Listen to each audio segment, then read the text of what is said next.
So, Robert Saleh had his press conference today. And, if you really want an idea of how it went, I think that you can take one look at Titans Twitter, like one scroll through it, and you'll see what people thought overall. And honestly, I feel the exact same way. I am going to get into it, but if I had to give it a grade, I would definitely give it an A plus, honestly, because it was just such a great press conference. And again, it was a great press conference. I don't know how else to say it, but anyway, let's get into today's episode. What's good, y'all? Welcome back to the Titans Rundown. I am your host, Micah McCamey, and in today's episode, we will be talking about Robert Saleh's first press conference. Now, again, sorry about the delay this week, but obviously I had to reschedule just because, this is a big deal. It's Robert Saleh's first press conference, right? Our newest head coach. I feel like that needs to be a whole dedicated episode in general. So I'm really excited to get into this, and I'll have a lot of things to mention. I have a lot of notes on this. I was actually watching this during my study hall just because I had nothing else to do that day. So let's take a look at this press conference. But before we can do that, I want to talk about this offensive staff because, okay, this will be short, this will be sweet, all right? So we already know Randy Jordan was coming back as running back coach. Luke Stalker was coming back as the tight ends coach. But we didn't know how the rest of the coaching staff was going to look. And honestly, Robert Saleh absolutely cooked in his first week employed as the Titans head coach. Let me tell you. All right. His offensive staff, first off, I didn't do an instant reaction to this because I was hosting people that day. And honestly, if I wasn't, I would have given you an instant reaction. And I don't even think you would have been able to hear me because I think my mic would have been peaking the entire time. And I mean that as in, it would have sounded very bad, to say the least, if you saw that first reaction. But yeah, Dayball, this was my ideal hire. Obviously, well, honestly, I lean toward, if I wanted McDaniel or if I wanted Dayball, they were 1A and 1B, right? So Dayball was tied for the top candidate alongside Mike McDaniel, and we knew the Mike McDaniel thing was a pipe dream. But once he took that Chargers job, everybody knew that Brian Daboll was going to come to Tennessee to be their offensive coordinator. And there are going to be some people that try and cover up for some team, like, let's say, the Eagles, that try and be like, oh, Daboll didn't go to Philly because he wasn't offered the job. If he would have been offered the job, he would be eating Philly cheesesteaks right now. That's not the truth. We were Brian Daboll's top option from the beginning, with or without the Bills job. With or without the Eagles job, we were Daboll's top option after he inevitably did not get the job as the head coach of the Buffalo Bills. Honestly, I know the betting odds were all over the place, but truthfully, it felt like it was going to be Joe Brady's job to start. That was my immediate reaction to it, is that, they're promoting Joe Brady because they're terrified of the fact that maybe he leaves to go be the head coach of the Ravens, Raiders, wherever, right? A lot of places that were really wanting him as a head coach. And I think that is why he became our head coach, or why he became the Bills head coach. Still, whenever I talk about Brian Daboll, first off, he picked a head coaching job over us. That's a big deal. And honestly, again, I really like this hire. I gave it an A+. He is going to have an amazing scheme for Cam Ward. I have no doubt about that. But what I'm really excited about is the development that he brings for Cam Ward. We saw him do it with Josh Allen, and we'll see him do it. And we saw him do it with Jackson Dart, and we will see him do it with Cam Ward. I don't know if the Saleh era is going to work out, but if there's one thing that I am confident in, I think that Brian Daboll will do great work with Cam Ward, whether he's there for 1 year, 2 year, 3 year, however long year. I think that he will do well. So again, A+, absolutely hit it out of the park. Speaking of hitting it out of the park, let's talk about the O-line coach hire. Cameron Burkillo, how do you pronounce that last name? I'm going to ask somebody about that at some point, but man, this one, I may have been more excited seeing this one come through than I was the Dayball one, for context. I gave this one an A+, maybe the best hire that this staff has had. Here's the thing, right? Obviously, I got on here and I got hyped about Bill Callahan. I didn't think about the fact that he may have been washed, or that he would be too preoccupied with trying to help his son learn the ropes of being a head coach in the NFL. that it would potentially lead to him being a little distracted, to say the least, right? But with Cameron Bricillo, however you pronounce it, he doesn't really have that much of a connection to the head coach. He's a little younger, and also he has succeeded with every O-line that he has come with. The Raiders O-line was overperforming tremendously with Bricillo as their offensive line coach. It was consistently in the top 10 every single year. You want to know what it ranked immediately after that? I think it ranked lower than the Titans O-line did whenever he left. That's context. Then you take a look at New York. They ranked dead last before they brought in Bricillo as their next offensive line coach. I hope that y'all realize that, again, Bricillo he was walking into a situation with a dead last offensive line. An O-line that may have been the most historically terrible unit in the NFL, in NFL history, that is, right? It completely overshadowed the Titans' offensive line, which was supposed to be absolutely terrible. Like, it would have been the worst literally any other year, but the Giants took that over. And you want to know what Bricillo does? He walks in and he makes that O-line top 10 for both of the years that he is with the Giants. This dude has a knack for this, and honestly, this will be amazing, not just for Skronsky, who has been on the edge of elite, not just for Dan Moore, who may be able to find something, heck, not even for Jackson Slater, but for J.C. Latham. We have been mocking up this dude as a bust, since week 9 of the season, and even though he started to get a little better at the end of the year, we were thinking, okay, maybe this is just a nice little stretch, and this really isn't going to work. But then Bricillo gets hired. There were 3 scenarios where I said J.C. Latham is going to turn his career around if he's going to turn his career around, it will be because of one of 3 scenarios. It'll be either Mike Munchak comes back out of retirement to come coach him, Adam Stenavich becomes the next offensive coordinator, therefore being able to work really well with the offensive line, Bricillo comes in alongside Brian Daboll. And, well, one of those 3 did happen. I am 100% confident that Latham will turn his career around next year. I think that he will be serviceable. I don't know if he'll be amazing, and obviously Bricillo isn't a miracle worker, right? Evan Neal still was bad, and Bricillo was able to pull somebody out and make them better. But I still do think that Latham showed enough flash last year that if he has a coach like Bricillo who keeps his O-lines disciplined, I think that he will seriously end up becoming the best thing that happened for the Titans. So, A+ for that. All right, the next coach hiring is the only one that I didn't give didn't give the highest grade, and that is Tyranny. I can't remember his first name for the life of me, but he is the quarterbacks coach that came with Brian Daboll. Now, this is still a very good hire, in my opinion. First off, he knows Daboll's system really well. Second off, Josh Allen considered him, quote, the most underpaid employee in the NFL. Thirdly, also, Tyranny was known as a dude that helped Jackson Dart develop into what he was, that helped Daniel Jones make a comeback season. Like, you ask most Giants fans, there are going to be some that are just like, oh, he sucks anyway. I don't really care. Unless it's somebody that's undeniably great, like Cameron Bricillo, nobody is going to give a coach that did good things but also had some bad moments because of a lack of talent. There's no universe where they give that dude credit for the good things that he did, right? Tyranny is a similar thing, because there are going to be some Giants fans that tell you this dude sucks, but there are going to be some that tell you this dude is actually pretty good. So I think that this is a very good hire, and honestly, I'm going to address this whenever I get to the press conference notes. This could very easily end up becoming an offensive coordinator candidate in a few years.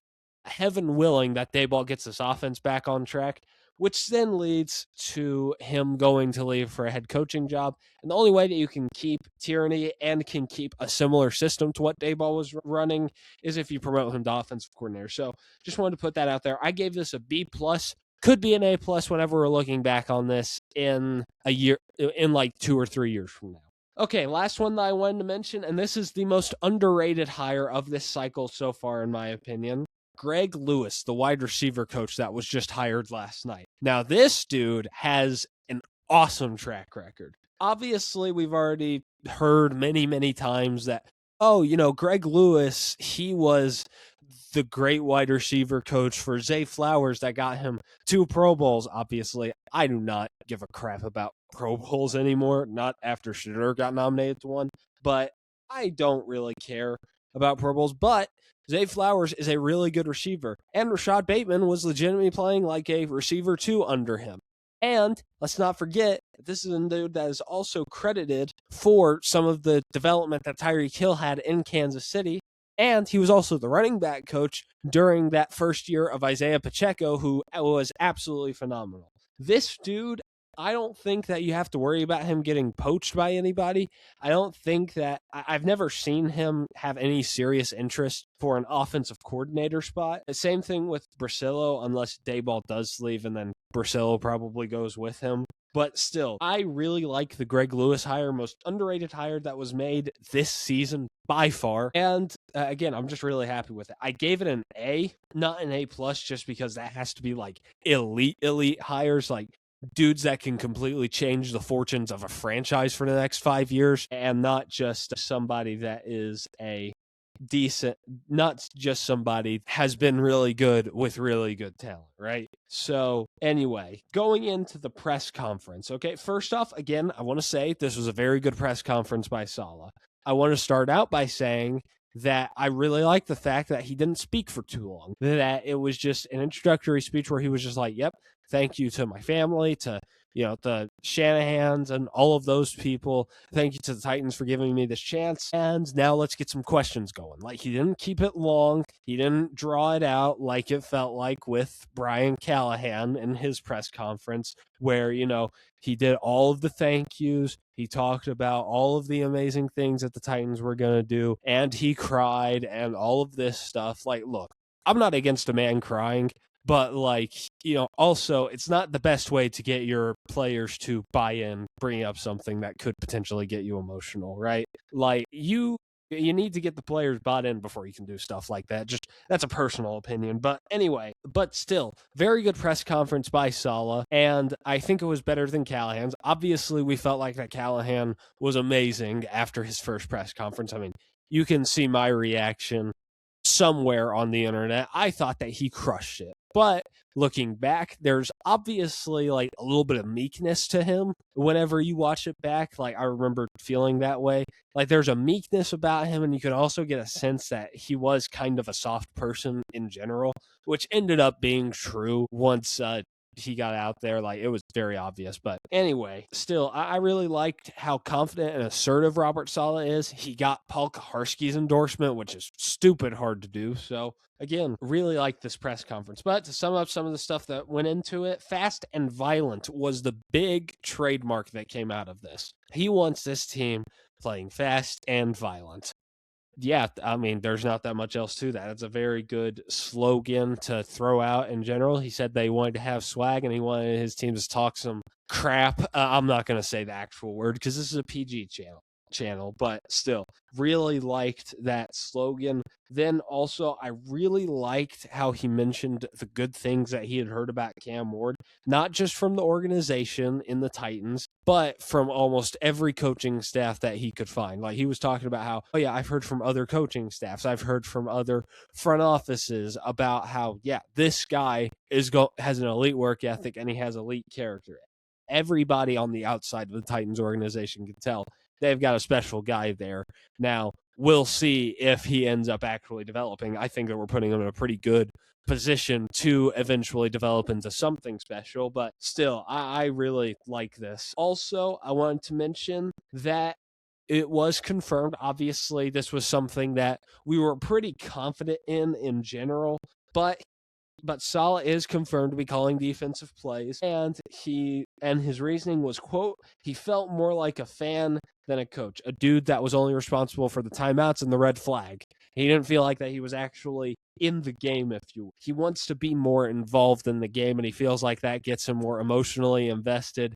And honestly, again, I'm just going to say this right now, I think it'll help out with his clock management, because I think that part of him not feeling like he was in the game, I think that hurt his clock management substantially whenever he was the head coach of the Jets. He would just be standing there not really doing too much, and he'd be like, oh, shoot, I got to call a timeout, like getting distracted, if you will. So I think that will be very good for clock management, and also we're going to see the hyped-up Robert Saleh that we are used to seeing in San Francisco, not the guy that we saw in New York. I 100% believe that. Also, I really liked him mentioning how different of an offense Brian Daboll has compared to the rest of the NFL. Like, outside of maybe the Josh McDaniels offense, where else do you see somebody that is not at least somewhat related to the Kyle Shanahan offense? Maybe Ben Johnson. That would be my best guess for somebody else that doesn't have that offense. But Greg Roman was the last dude that had an offense like that, and now he's out, and he got replaced by a Shanahan acolyte. So, like, most of the NFL is made up of Kyle Shanahan people, right? Like, most of the NFL's offensive guys are made up of these dudes that took heavy inspiration from Kyle, right? And Daboll is not that. He's very different in that way, and I really like that. Like, he comes from the Josh McDaniels type of offense. He comes from the other types of offenses that you see, like the Nick Saban traditional offenses, like those types of things. He does not come from some type of tree that everybody is expecting and preparing for. So I think that that is something that is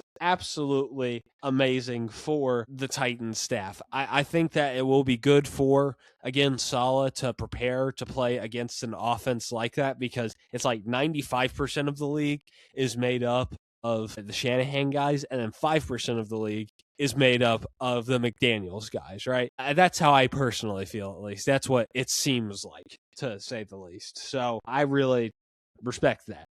Also there are, okay, how about this? 90% is made up of Shanahan guys. The 10% that is left is made up of Andy Reid and or Josh McDaniels guys. I think that that is a better way to put it. But even then, like, not Shanahan, it feels like that Andy Reid does take some inspiration from the West Coast. But anyway, I also wanted to mention his love for authenticity, and I really liked this, is that he wants his players to buy in because he will be authentic. He won't be some, like really over the top dude that's going to be like, really happy and just stay happy, or really, hard butt and stay hard butt. Like, he's just going to be himself. And honestly, I really appreciate that.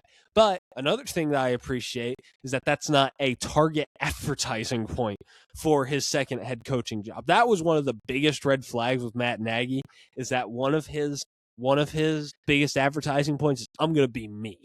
Or, like, whenever he was asked what he would do different his second time coaching, like, Saleh actually has different ideas for how he is going to change, like, about how he's going to, call plays to try and get more involved in the game, trying to build relationships with everybody on the roster and not just the defensive side. But whenever it comes to Nagy, his biggest advertising point was, yeah, I'll be more prepared for, like, whenever some player comes into my office and says, like, somebody related to them died or something like that. Like, look, I was trying to cope with it watching that interview and be like, yeah, he's going to be all right. But no, he's terrible. He would have been absolutely disastrous of a hire for the Titans. And honestly, I'm happy that I can see that now. But anyway, still, going back to Robert Saleh, I just had to get a Nagy rant out of the way. So going back to Saleh, I really like his authenticity, and I think that you could see it in the press conference. Look, I don't curse, just in general. I mean, like, sometimes one will accidentally slip out, right? But I don't curse in general. But, Saleh, obviously, any head coach in the NFL probably does have a little bit of a mouth to them. And instead of Saleh trying to hide that away, he just kind of embraced it and was like, hey, this is who I am. And even though I don't agree with it, I am very satisfied with the fact that he's not trying to hide anything from us. So I like that. Also, I like the fact that he had unashamedly done a lot of research on us. We did the same thing for him. Like, just unashamedly doing, again, a lot of research on us. And just, getting to know the people in the building, like Amy, Borgonzi, Brinker, Ziegler, McKenzie, and then I can't remember the other dude that was on the coaching committee, but I think you'd remember who he was. But still, I really liked that he, again, it feels like it's just confirming that we were his number one option for a destination as a head coach. Now, how much of that has to do with, well, Liam Cohen. I don't know, but it feels nice to be the ones that were wanted instead of trying to make other people want us. So anyway, also I really liked that Borgonzi mentioned that he liked the overall plan that Robert Saleh had. That it wasn't just that he really liked the plan they had for his franchise quarterback. That he also liked the plan that he had for training camp, for off-season workouts, for what he's going to do with the staff, his further along planning whenever it comes to that. And speaking of that, he really emphasized the internal promotion idea. Like, he was talking about how, oh yeah, hopefully Dayball, like, he was asked, okay, so heaven willing, if Dayball really crushes it here, he's probably gone after 2 years at the maximum. Or he's gone after 3 years at the maximum. And he's gone at 2 years most realistically. So what exactly are you going to do to make sure that your next offensive coordinator ends up being just as good? And he talked about how, oh yeah, we have people on the staff that we think will be, offensive coordinator material over the next couple of years. And I do think that we can promote those guys just in general. And specifically, I think he was talking about Tierney and Luke Stalker. I think that those are like the two really big guys that you look at and you're just like, yeah, those are the guys that everybody's expecting to be coordinators. Brasillo is going to stay an O-line coach for life. I'm pretty confident in that. Greg Lewis, probably a receiver coach for life. And then Randy Jordan, he's probably going to have to do some climbing. Jordan, he's going to have to do some climbing if he wants to be an offensive coordinator somewhere. But anyway, I really like the idea of internal promotions because personally, if it were up to me, I don't think Dayball's going to do well in his next head coaching adventure. I think that he's probably gone soon after that. So I think that personally, you promote Tierney as your next offensive coordinator, even if it does give a hit of like you lose Luke Stalker potentially.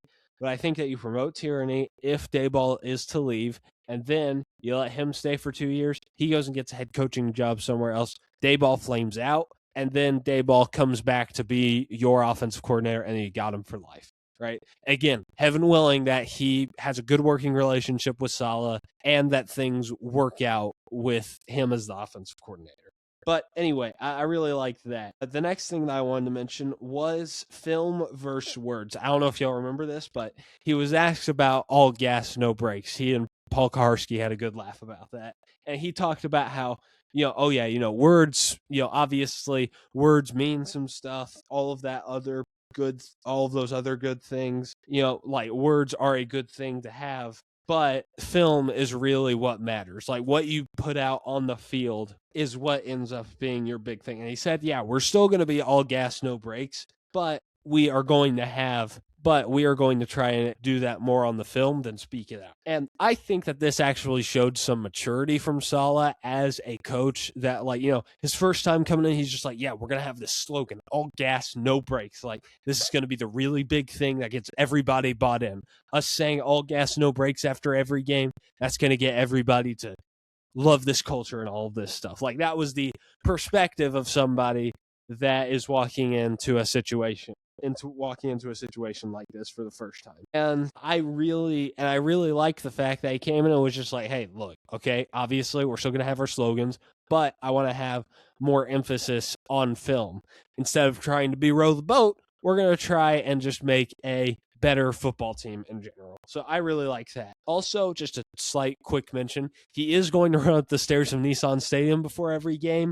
That's not like a huge deal or anything, but I thought it was worth mentioning. And again, it gives him, and it makes him calm down a little bit. He did mention that he feels like that he would be a hothead the entire game if it wasn't for running up and down the steps. I don't know. I appreciate that.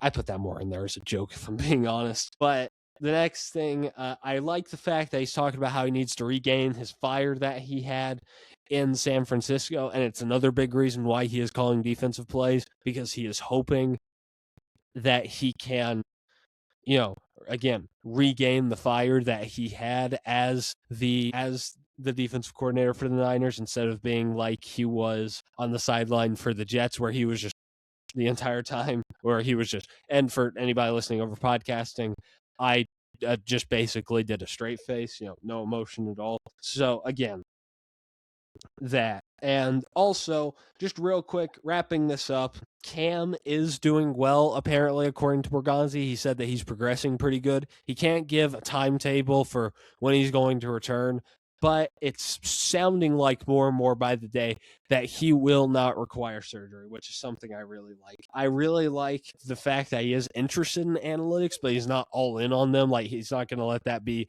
the live or die of the Titans. So I really appreciated that. Also, I wanted to send a final message. Again, I want to say this just real quick before I send the final message. Again, more proof of these Tennessee Titans that doesn't feel like 3 years ago. Dayball would have gone and taken the Eagles' job instead of coming to Tennessee.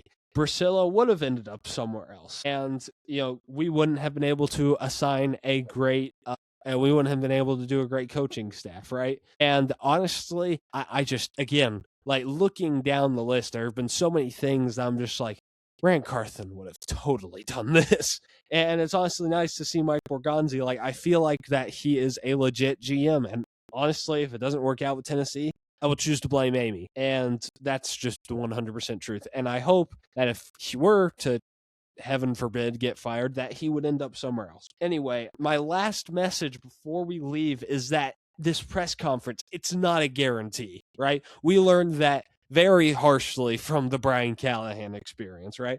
We were all in on Callahan after that press conference, and we were saying like, oh yeah, this dude has got it. He is going to be absolutely amazing, right? But after a little bit, we learned, wait, hold on, that does not mean anything. Having a good press conference and being a good speaker does not mean that you are going to be a great head coach. I mean, heck, again, Callahan, very good public speaker, terrible football coach, at least head coach. I think they would be a fine offensive coordinator for somebody. But anyway, I just wanted to put that out there, is that don't act like this means that Robert Saleh is going to be an elite head coach this time around. I think that he's probably going to be fine. I think he's going to be pretty good. And I think that in his last year with Dayball, it's going to be amazing. Still, just wanted to put it out there. But anyway, that's it for me. I have Instagram and Twitter under the Titans right now if you want to go check those out. And if you want to read my articles, over the Tennessee Titans, I will have those linked in the description where you can go read some stuff that I do for Music City Miracles. But anyway, that's going to do it all for me. This has been a rundown of your Tennessee Titans. I love y'all, and tighten up.